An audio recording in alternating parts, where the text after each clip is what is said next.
разглядаў фотаздымкі, размаўляў з бацькамі, запытваў, хто ёсць хто на гэтых фотаздымкаў, якія ёсць гісторыі, звязаныя з гэтымі людзьмі, якія легенды паданні у нас ёсць з гэтымі людзьмі, хто адкуль, з якога рэгіёну. І ў траўні 21 года я туды завітаў, менавіта ў тое месца, дзе калісьці стаяла вёска Галыгіна. Там, зразумела, ўжо поле. Казлоўскі Фёдар у 52 годзе разбурыў гэтую царкву. А хто гэты быў персанаж Казлоўскі Фёдар? Каб была трошкі характарыстыка яго як чалавека, а хто крыжы скідваў у 34 годзе з гэтай царквы? Цяглік Сцепан. Хто гэты быў Цяглік Сцепан? Як у яго склаўся лёс?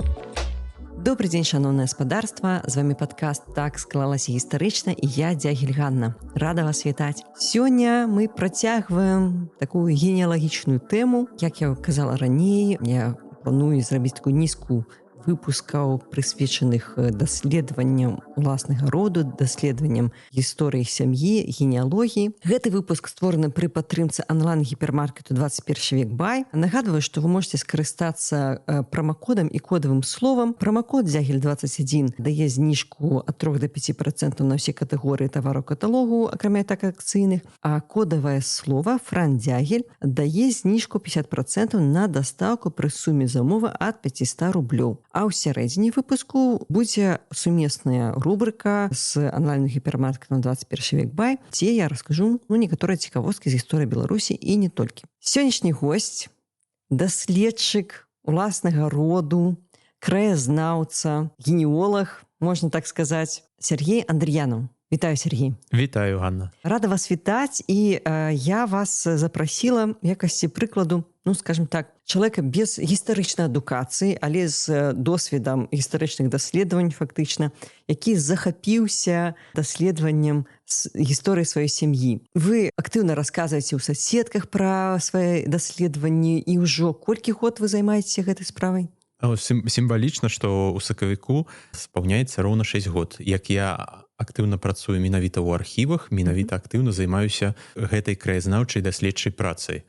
Але калі ўвогуле казаць, любоў да гісторыі, любоў да даследавання, аналітыкі, таму што гісторыя гэта таксама аналітыка, у мяне была з дзяцінства, таму што упершыню я трапіў у архіў на Крапоткіна, у нацыянальны гістарычны архіў, калі мне было 16 год. А тады я пісаў даследчую працу пра чырвоны касцёл, і я хочу сказаць, што, канешне, у чым такі ёсць маленькі прыкол, што калі я сёння бачу, як школьнікі масава наведваюць архівы, ім праводзяць экскурсіі, у майго пакалення, на жаль, такога не было.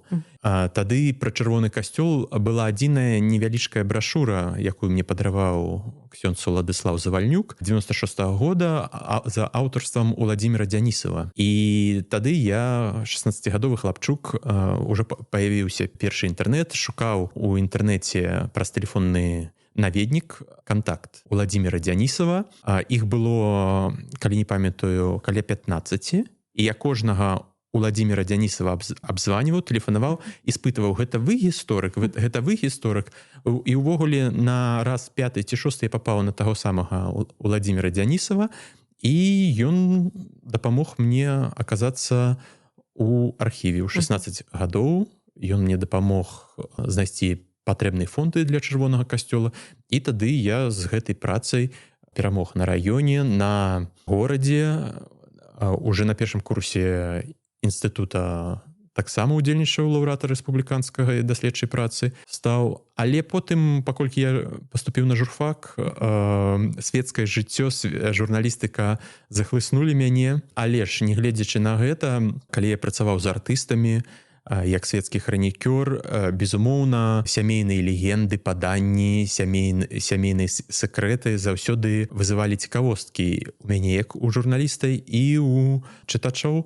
І таму я шукаў малавядомых родзічаў зорак, артыстаў, спевакоў, і яны давалі генеалагічную інфармацыю. І так аднойчы у верасні 13-го года я знайшоў у Бранскай вобласці стрыечнага дзядзю спявачкі Аллы Пугачовай, і які ўжо на працягу 30 год рабіў радавод Пугачовых, і ён даслаў мне гэтае дрэва, і яно мяне так уразіла, я памятаю гэтыя эмоцыі, і калі я раздрукаваў яго, паклаў на стол, я тады упершыню так глобальна задумаўся: окей, гэта яе родзічы, сваякі, а яе дрэва, дык і ў мяне ж такое дрэва дзе-то ёсць. То бок за мной таксама нехта стаіць. Это першая такая думка, верасень 13-го года. Пасля гэтага Алла Пугачова прыязджала ў Віцебск, я і прэзентаваў гэтае дрэва, і гэта быў 16-й год. І менавіта з 16-го года я стаў патрошкі збіраць нейкія крупіцы, тады з'явіўся сайт «Памяць народа».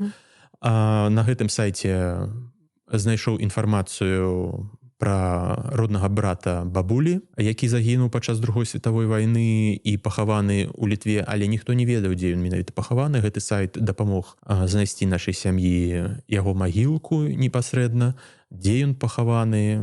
Там стаіць помнік з яго прозвішчам, і затым стаў паднімаць сямейныя архівы, і вось так патрошку па крупіцам і пазл пачынаў збірацца.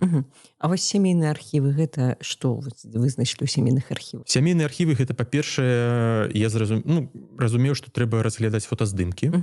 Разглядаў фотаздымкі, размаўляў з бацькамі, запытваў, хто ёсць хто на гэтых фотаздымкаў, якія ёсць гісторыі, звязаныя з гэтымі людзьмі, якія легенды, паданні у нас ёсць з гэтымі людзьмі, хто адкуль, з якога рэгіёну.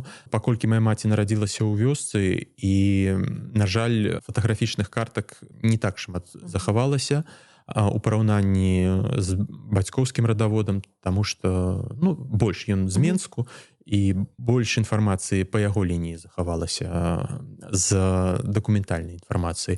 Безумоўна, захаваліся нейкія дыпломы дзядоў, безумоўна, захаваліся там нейкія трудавыя кніжкі, аўтабіяграфія, напрыклад, прадзеда захавалася, якая дапамагла увогуле па бацькавай лініі. Частка роду ідзе з Тульскай губерніі. Знаходка гэтай аўтабіяграфіі дапамагла менавіта высветліць само месца, адкуль ён прыехаў у Менск менавіта.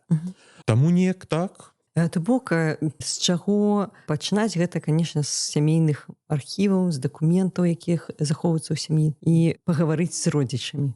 Так, гэта першае. І, безумоўна, наведваць мясціны. У нас, як мінімум, ёсць дзве прычыны. Гэта дзяды і радуніца, калі ты можаш прыехаць на могілкі, з кагосьці сустрэць з суседзяў вёскі, сяла, таксама з імі паразмаўляць. Так, вось гэтыя дзеянні дапамагаюць зрабіць першыя крокі ў генеалогіі самастойнай. Я тут зраблю невялікую рэмарку. У апісанні падкасту будзе спасылка на ваш запіс для Вандра-падкаст, які адбыўся 4 гады амаль таму, дзе вы таксама часткова расказваеце пра свой шлях, і часткова у нас будзе перасекацца інфармацыя, але час ужо прайшоў, можна зрабіць апдэйт. А вось мне такое пытанне адразу ўзнікае, таму што калі мы гаворым з родзічамі, часта ёсць такія легенды пра паходжанне, што там у мяне там быў нехта, не ведаю, у мяне знаёмы ёсць сямейная легенда, што нехта быў з грэкаў.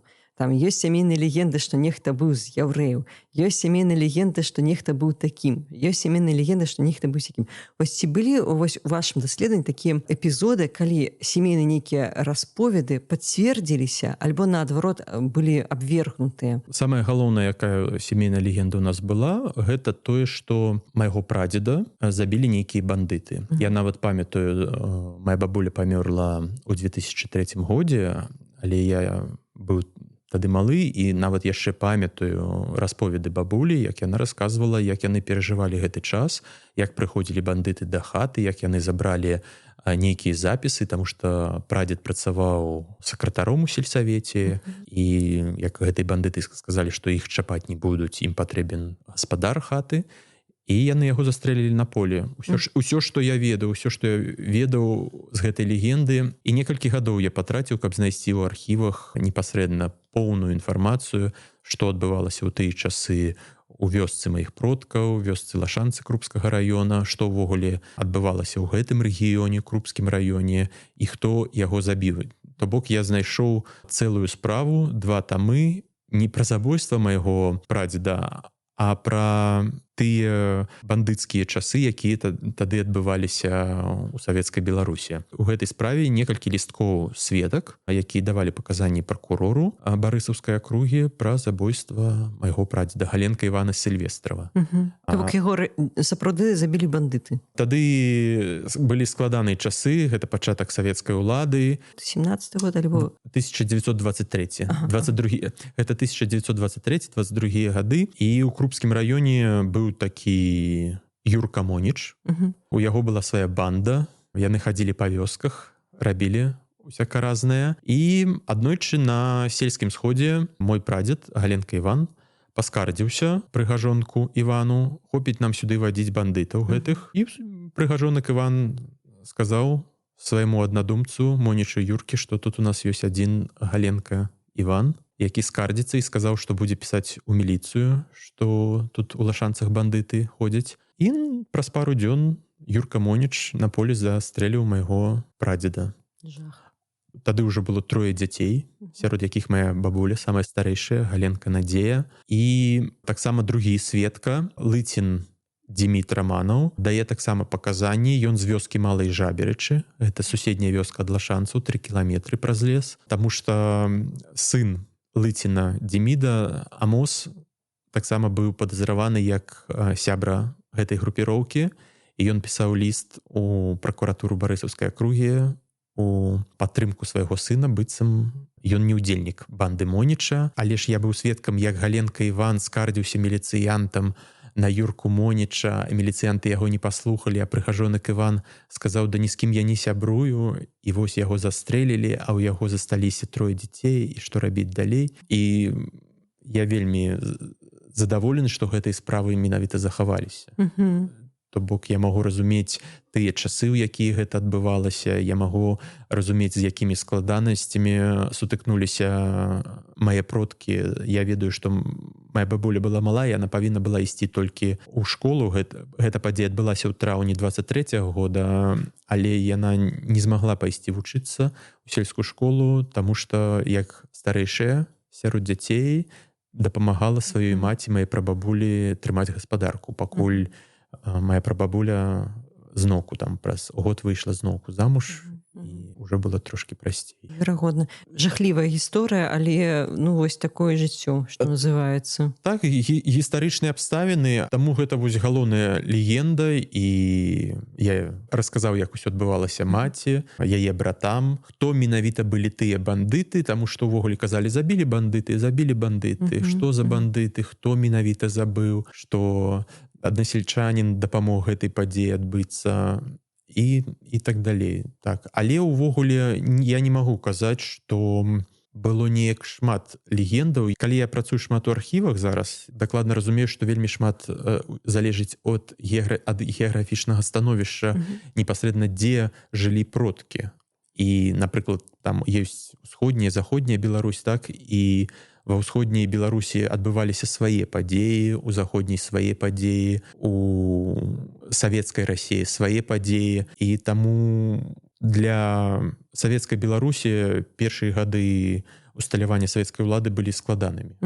І таму нейкіх такіх цікавых спадарожнікаў, быццам нехта там з Германіі, быццам там нехта з Англии не так шмат увогуле. Бо людзі спрабавалі, галоўнае было выжыць.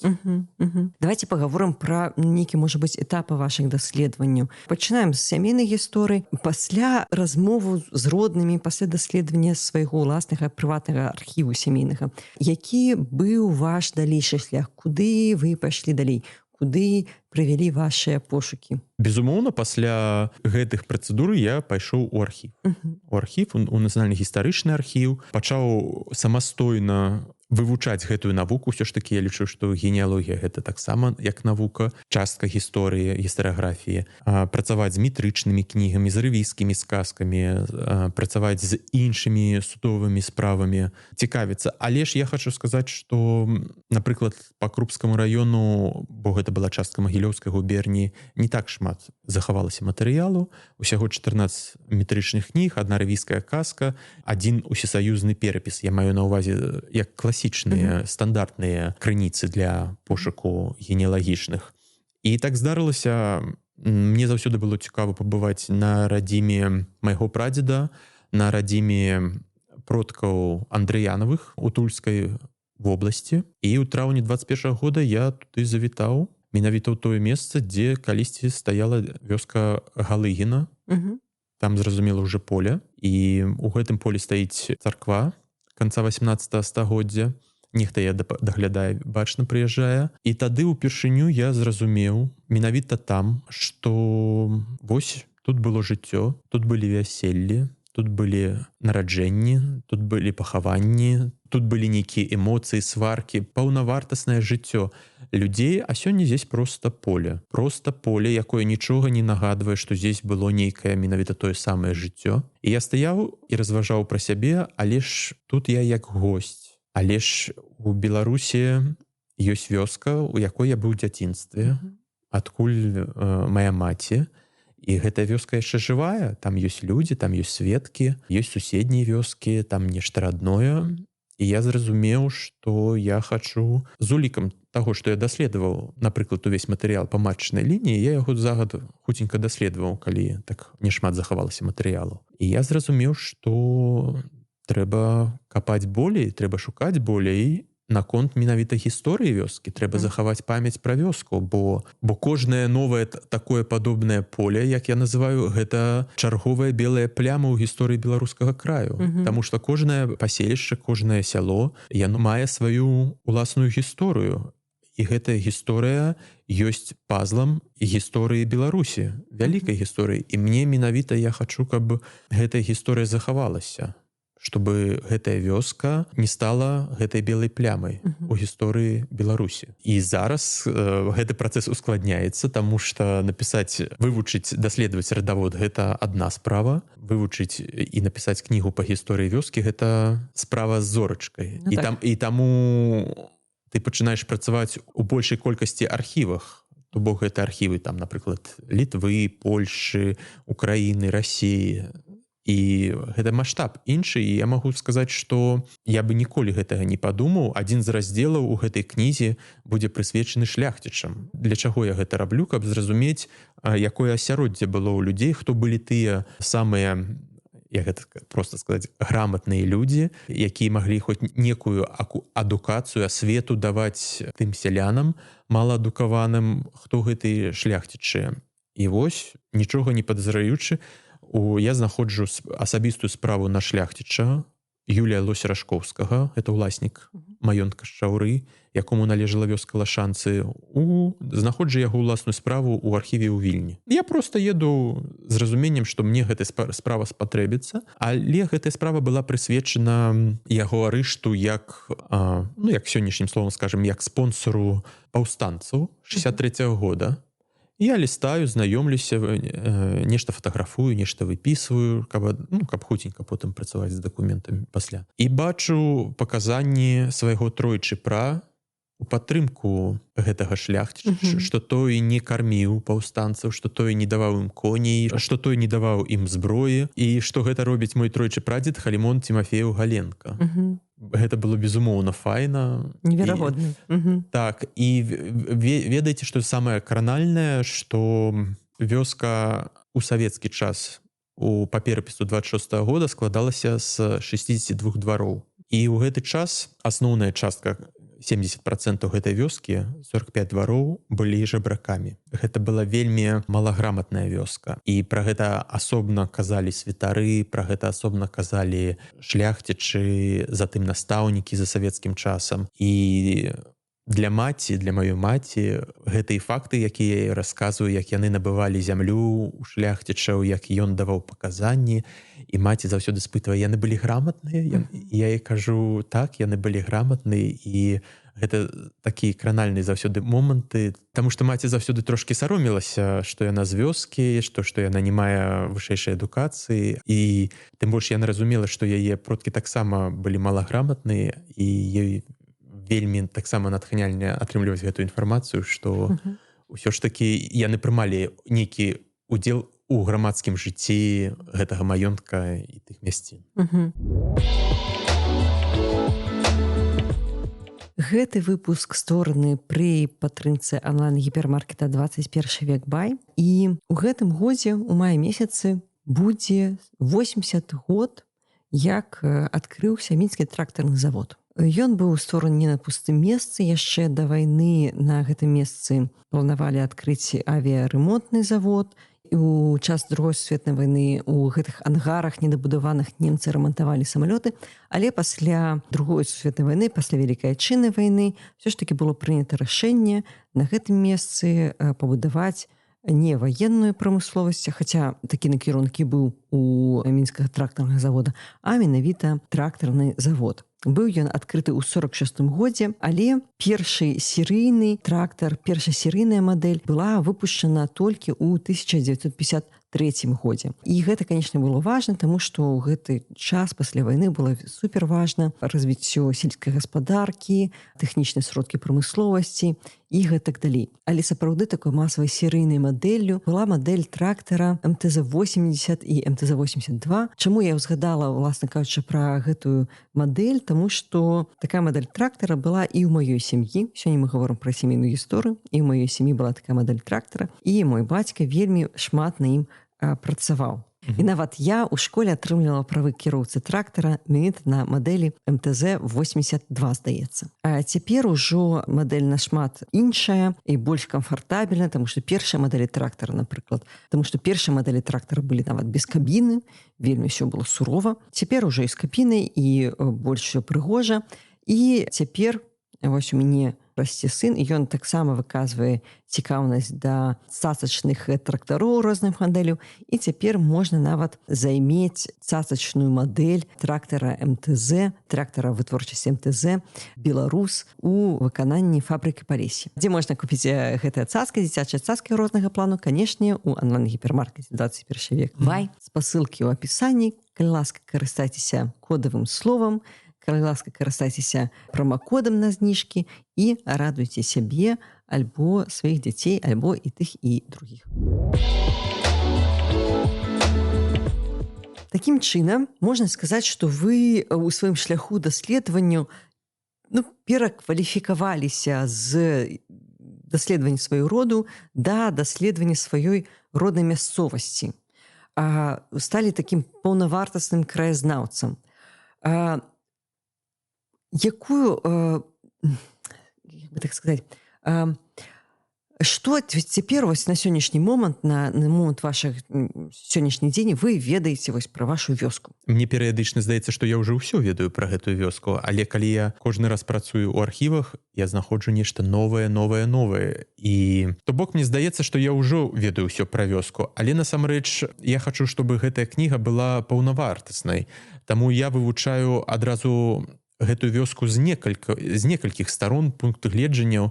Там будуць пра шляхцічаў, якія валодалі ў розны гістарычны перыяд гэтай вёскі. Там будзе, безумоўна, момант рэлігія, царква, што адбывалася з гэтай тэмай там, якія абставіны культура, адукацыя, безумоўна, эканоміка, гаспадарка, войны і рэвалюцыі. І, напрыклад, если браць раздзел войны і рэвалюцыі, гэта і Другая светавая вайна, гэта і Першая светавая вайна. Калі я, напрыклад, не знаходжу ніякай інфармацыі, што адбывалася падчас кастрычніцкіх падзей 17-го года у гэтай вёсцы, то тады я спрабую знайсці інфармацыю, што адбывалася ў гэтым раёне у тыя часы. І таксама знаходжу, што менавіта адбывалася ў мястэчку Крупкі ці ў мястэчку Бобр, таму што вёска была часткай Бобрскай воласці, ці, напрыклад, што адбывалася ў маёнтку. Бо я так лічу, што маёнтак для кожнай з вёсак гэта свайго рода такая сталіца, як я называю, цэнтр культурны, грамадскі, палітычны, сацыяльны. Таму я спрабую усебакова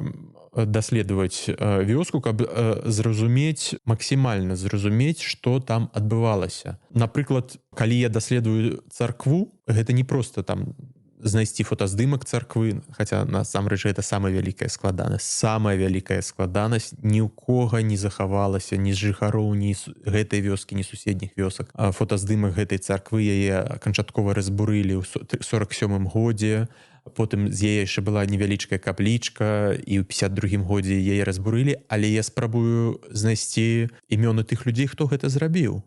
І я знаходжу.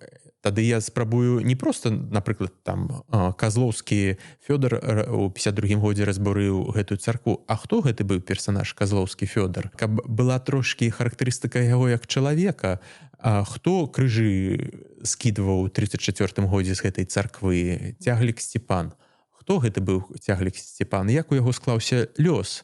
Ён быў кіраўніком сельсавета мясцовай вёскі і ў 43-м годзе памёр ад тыфу падчас другой светавой вайны. І як склаўся яго лёс, магчыма, яго фотаздымкі ёсць, таму што я ўвогуле без нейкай адзнакі спрабую даць гэтую інфармацыю, каб увогуле было разуменне, хто быў на якім месцы ў гэты гістарычны перыяд. І таму, безумоўна, я спрабую таксама вывучыць, даследаваць не праз коску прозвішчы і імёны святароў гэтай царквы, а таксама і іх лёс, каб разумець, які быў маштаб гэтага святара, наколькі ён быў зацікаўлены ў пашырэнні рэлігіі, у адукаванасці сялян у гэтай мясцовасці. І гэта таксама вельмі файна. І нават буквально больш за год таму я знайшоў унука самага апошняга святара, уже пасляваеннага святара, які захаваў шыкоўны фотоальбом свайго дзеда, унуку за 80 год уже.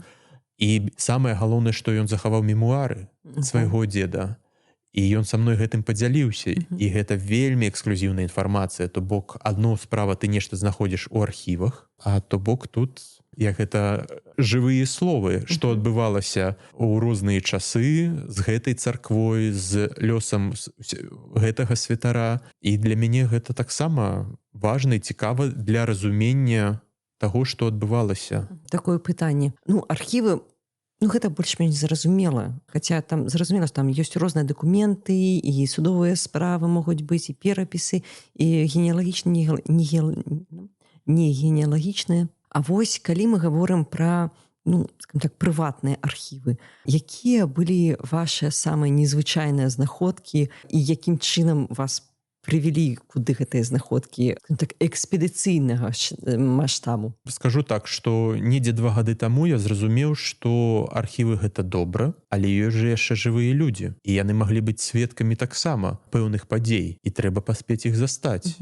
І таму я хуценька на чыгунку і па гэтых вёсках блукаў у пошуках гэтых апошніх людзей. Я паспеў, напрыклад, калі вяртаемся да тэмы царквы, я паспеў застаць 90-гадовую жыхарку вёскі Новай Шчаўры, якая бачыла, як гэтую царкву падпільвалі, як гэтую царкву рушылі. І яна дзялілася, і яна давала тую інфармацыю, якую я бы не сустрэў у архівах. Можа бы, калі-небудзь бы і сустрэў, але дакладна не ў такіх падрабязнасцях. Ці, напрыклад, калі зноў ж такі вяртаемся да тэмы царквы, у 30-е гады, у 20-е, 30-е, акрамя святара, пры царкве таксама быў псаломшчык. І я знайшоў у архівах інфармацыю, што гэты псаломшчык быў прызнаны лішэнцам са сваёй жонкай. І мне здавалася, далей я ўжо не мог знайсці інфармацыі за адсутнасці дакументаў у архівах. Мне здавалася, што ён таксама папаў пад рэпрэсіі, як і апошні святар. Але ж не, якім цудам было для мяне знайсці 97-гадовую дачку гэтага святара, якая жыла ў горадзе Барысаў. І яна падзялілася, яна была пры ўме, яна падзялілася фотаздымкамі, яна расказала лёс, што яе бацька паставіў першым подпіс за закрыццё царквы, што яе маці, яна ж жонка бацькі, яна ж жонка псаломшчыка, ударыла яго за гэта. Што ты робіш? Ты ж аддаў столькі службе гэтай царкве. А ён сказаў, мы бы уже былі недзе далёка у лагеры, а не тут.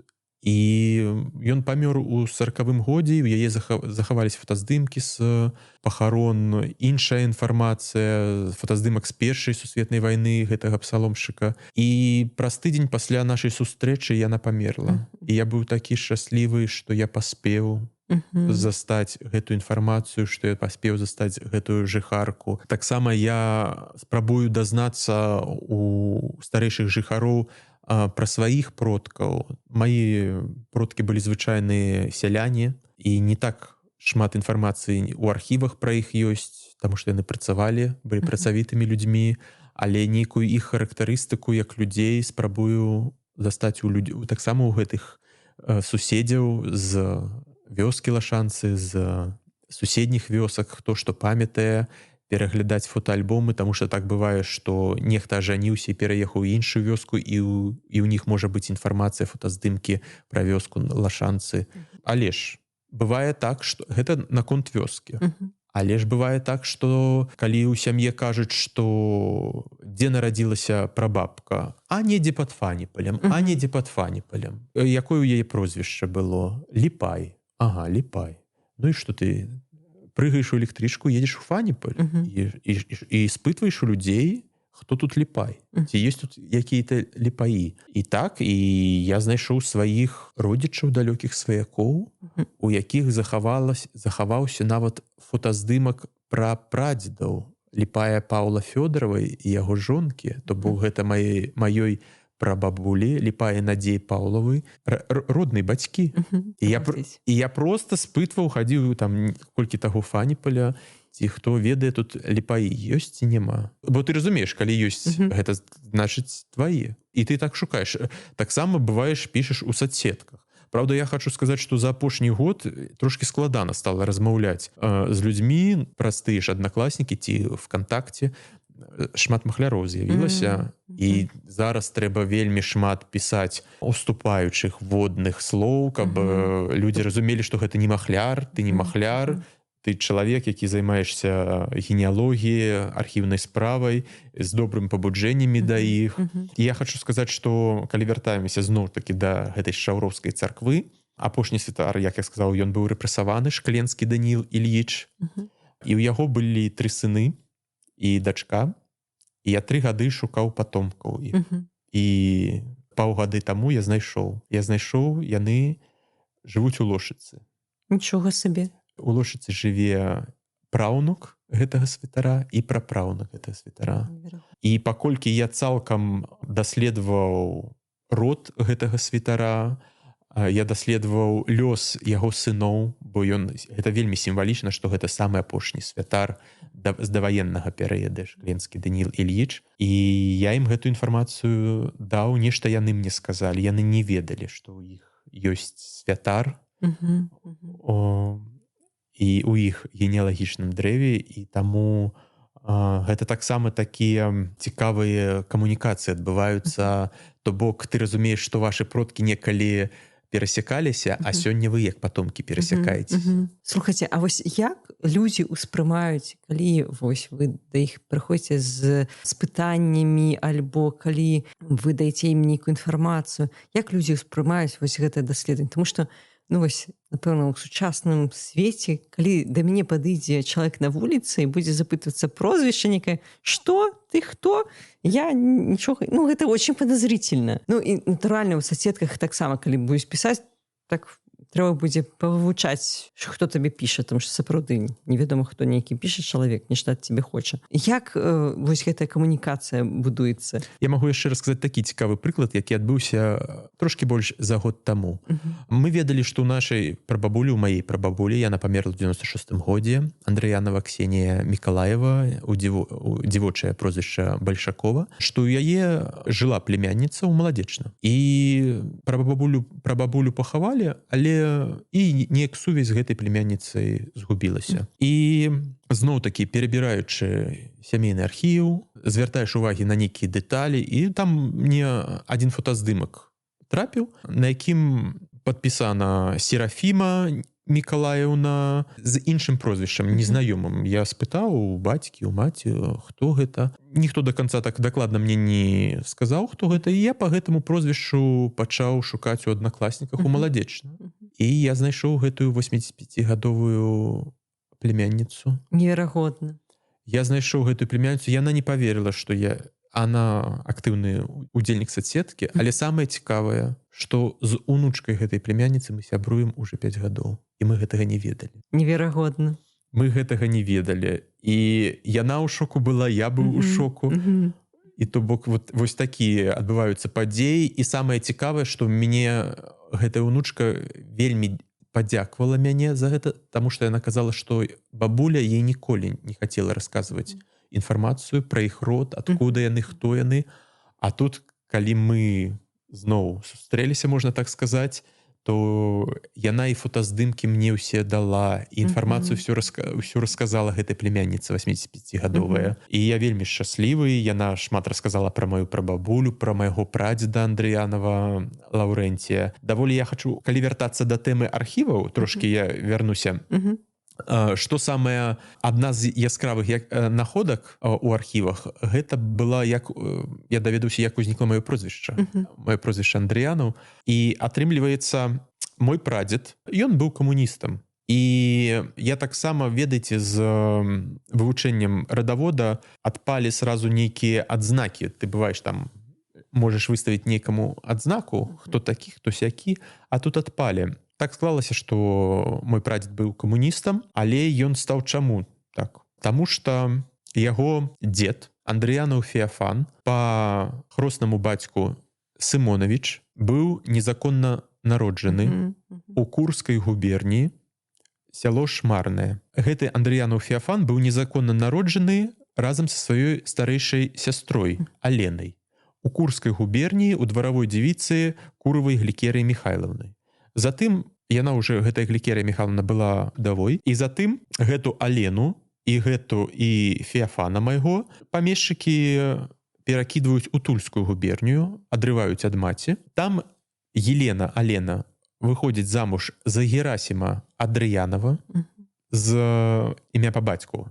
Яго бацьку звалі Адрыян.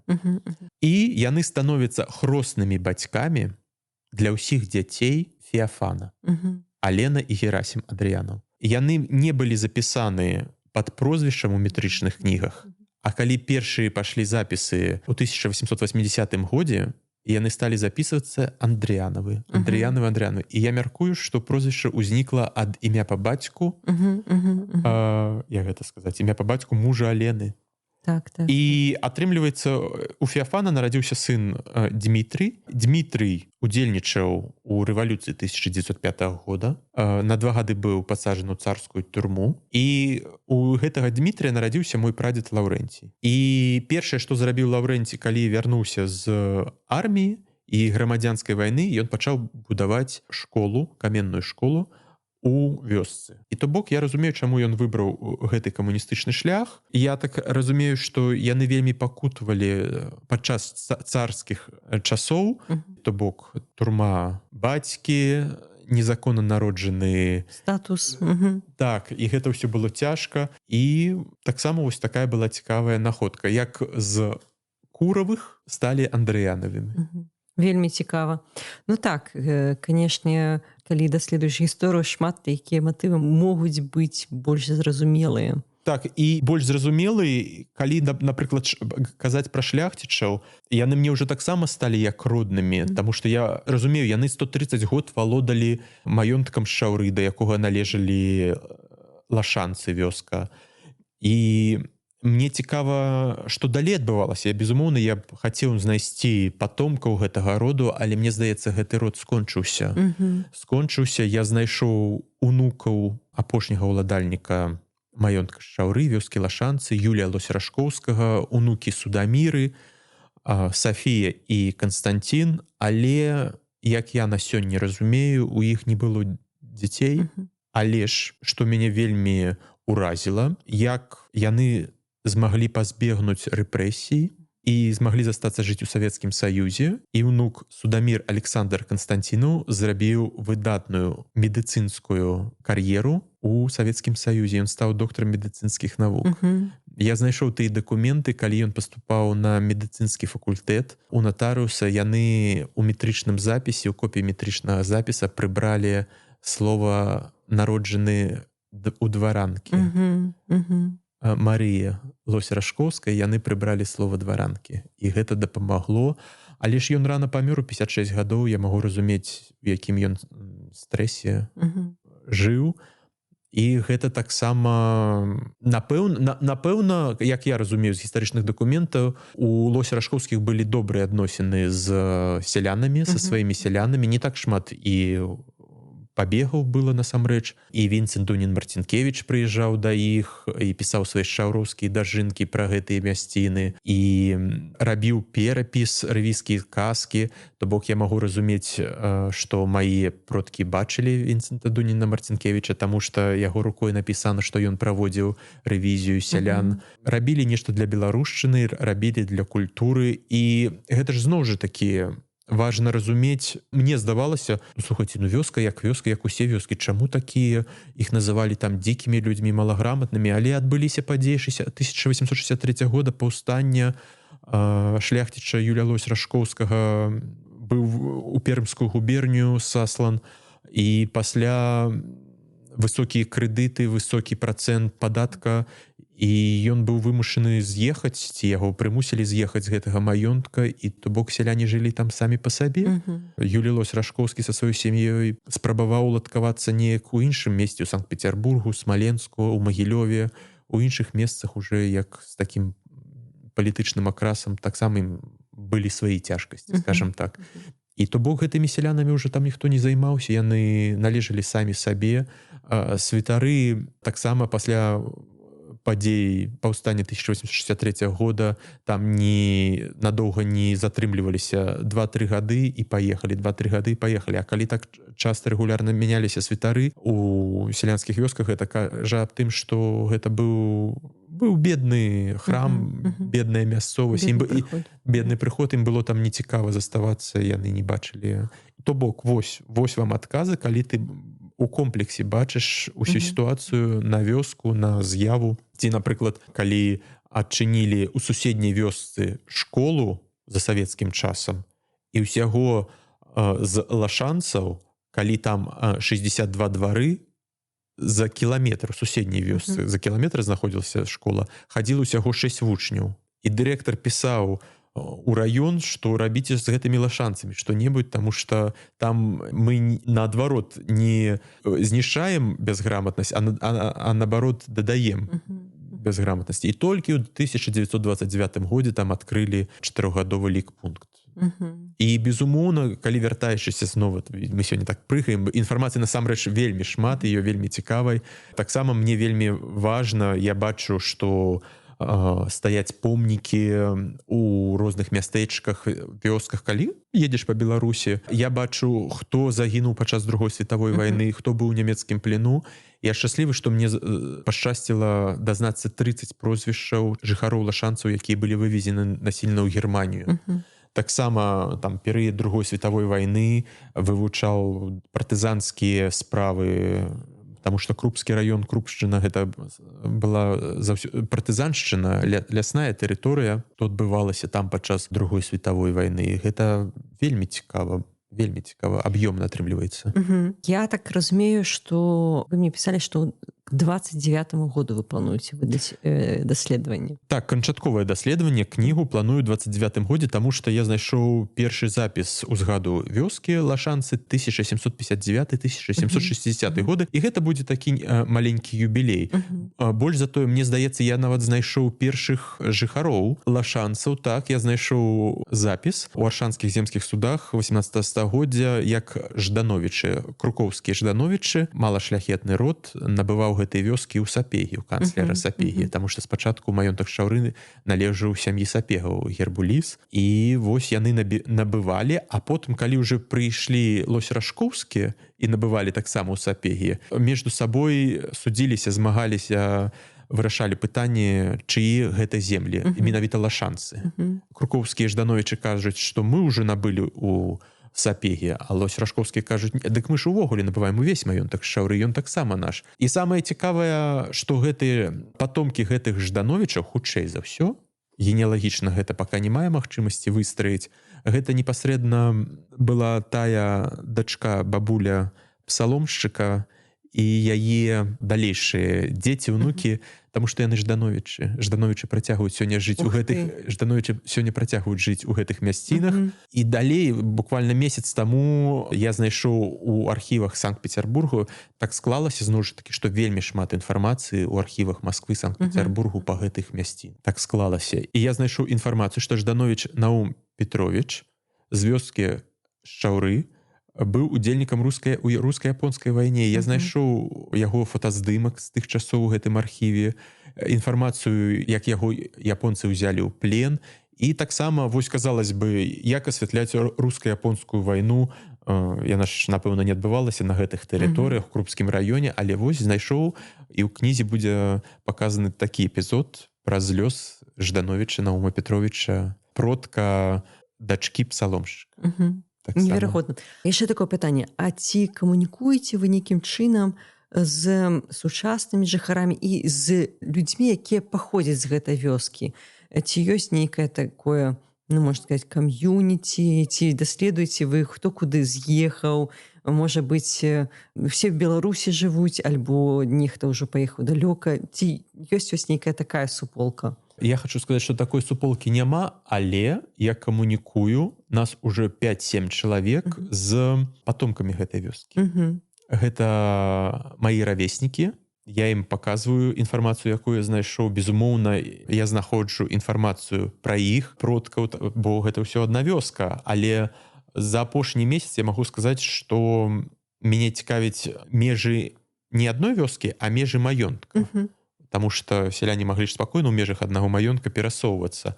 І ў суседняй вёсцы Гута жылі ў нас стараверы. І сёння я вось пару месяцаў таму знайшоў двух патомкаў з гэтай вёскі Гута, старавераў.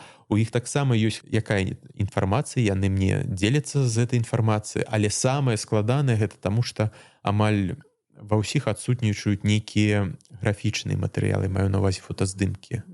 Это вельмі такі рарытэт для тых мясцін. Канешне, хацелася больш гэтага матэрыяла знаходзіць у асабістых архівах. Я для гэтага і таксама знаходжу гэтых людзей, патомкаў, бо есть надзея, што могуць быць у іх нешта ў домашніх архівах. І ў адной дзяўчыны я знайшоў 2 фотаздымкі, адзіныя фотаздымкі капліцы вёскі Лашанцы.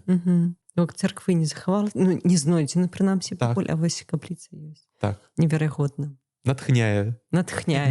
Недзе што-то чакае нас яшчэ наперадзе цікавае. Я ўпэўнены ў гэтым. Калі раптам сярод слухачоў ёсць людзі, у якіх продкі былі з вёскі Лашанцы, Крупскага раёну, калі ласка, пішыце Сергею, дзеліцеся інфармацыяй, ён таксама з вамі падзеліцца інфармацыяй, і паразмаўляйце са сваімі бацькамі, бабулямі, дзядулямі. Магчыма, вы нават не ведаеце, адкуль ваши продкі ёсць. Увогуле, канешне, трэба з бацькамі, дзядулямі, бабулямі размаўляць як мага больш, але яшчэ лепш запісваць. Фіксаваць. Фіксаваць. Дзякуй вялікі за такую вельмі цікавую размову, плёну ў пошуках рознай цікавай інфармацыі. Гэта, насамрэч, вельмі неверагодна назіраць, якімі пакручастымі шляхамі ідзе гэтае даследаванне, і лепш за усялякія дэтэктывы. Рэальнае жыццё, ну, сапраўды цікавей, чым нейкі самы выкшталцоны дэтэктыў. Таму што ты разумееш, што менавіта гэта гісторыя пра цябе. Гэта не нейкі камерцыйны праект, які ты зрабіў, і табе здаецца, што ты там рэалізаваўся. Не, гэта заўсёды застанецца з табой і тваёй сям'ёй. Так, неверагодны скарб проста. Так. Дзякуй вялікі за размову. Вам шчыры дзякуй, безумоўна, усім слухачам, вам асабіста натхнення, добрага настрою і, безумоўна, цікавых, яркіх адкрыццяў, архіўных адкрыццяў, каб ўсё склалася. Гістарычна. Так. На гэтым усё. Дзякуй, што паслухалі гэты выпуск. Дзякуй, што пішаце каментары, ставіце лайкі.